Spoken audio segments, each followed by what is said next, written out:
ஜனாதிபதி தேர்தல் வாக்களிப்புக்கு பின்னர் அரசியல் கட்சிகளின் ஆதரவாளர்களால் வன்முறைகள் உருவாக்கப்படலாம் என்ற அச்சம் இருப்பதால் வாக்களிப்பு நடந்த கையோடு உச்சகட்ட பாதுகாப்பை வழங்குவது குறித்து தேசிய பாதுகாப்பு சபையில் தீவிரமாக ஆராயப்பட்டுள்ளது.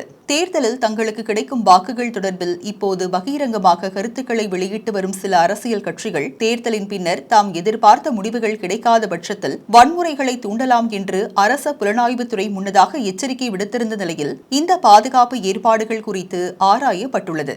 தேசிய மக்கள் சக்தியின் ஜனாதிபதி வேட்பாளரும் தலைவருமான அனுரகுமார திசநாயக்கவை கைது செய்து விசாரணைகளை ஆரம்பிக்குமாறு குற்ற புலனாய்வு திணைக்களத்தில் முறைப்பாடு செய்யப்பட்டுள்ளது. அனுர திசநாயக்க இணைக்குழுக்கள் மத்தியில் அமைதியின்மையை ஏற்படுத்தியதாக குற்றம் சுமத்தி தேசப்பற்றுள்ள மக்கள் சக்தியினால் இந்த முறைப்பாடு செய்யப்பட்டுள்ளது. அனுரகுமார திசநாயக்க யாழ்ப்பாணத்தில் வெளியிட்ட கருத்துக்களால் இன முரண்பாடுகள் ஏற்படும் அபாயம் உள்ளதாக கட்சியின் பொதுச் செயலாளர் சுகத் ஹேவா பத்திரன குறிப்பிட்டுள்ளார். ஜனாதிபதி தேர்தலில் சஜித் பிரேமதாசவை ஆதரிக்கின்ற முடிவில் எந்த மாற்றங்களும் இல்லை என இலங்கை தமிழரசு கட்சி மீண்டும் அறிவித்துள்ளது.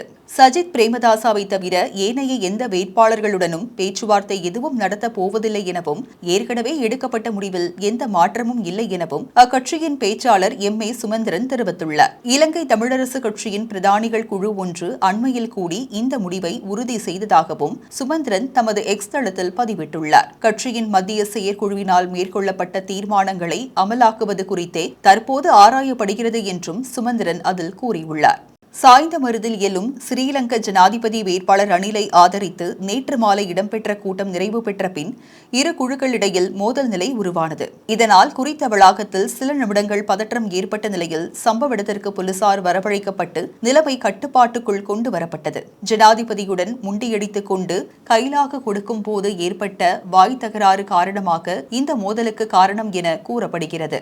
ஜனாதிபதி தேர்தலுக்கான தபால் மூல வாக்களிப்பை பயன்படுத்துவதற்கு வழங்கப்பட்ட கால அவகாசம் இன்றுடன் நிறைவடைகிறது. தபால் மூல வாக்களிப்புக்காக வழங்கப்பட்ட கடந்த 4, 5 மற்றும் 6ஆம் திகதிகளில் வாக்களிக்க முடியாத அனைத்து அரசு ஊழியர்களுக்கும் வாக்களிக்க நேற்று புதன்கிழமை மற்றும் இன்றும் மேலதிக நாட்கள் வழங்கப்பட்டன. எவ்வாறாயினும் இன்றைய தினத்திற்கு பின்னர் தபால் மூல வாக்குகளுக்கு விண்ணப்பித்த எந்த ஒரு அரசாங்க ஊழியர்களும் தபால் வாக்குகளை பயன்படுத்துவதற்கு வாய்ப்பில்லை என தேர்தல்கள் ஆணைக்குழு தெரிவித்துள்ளது.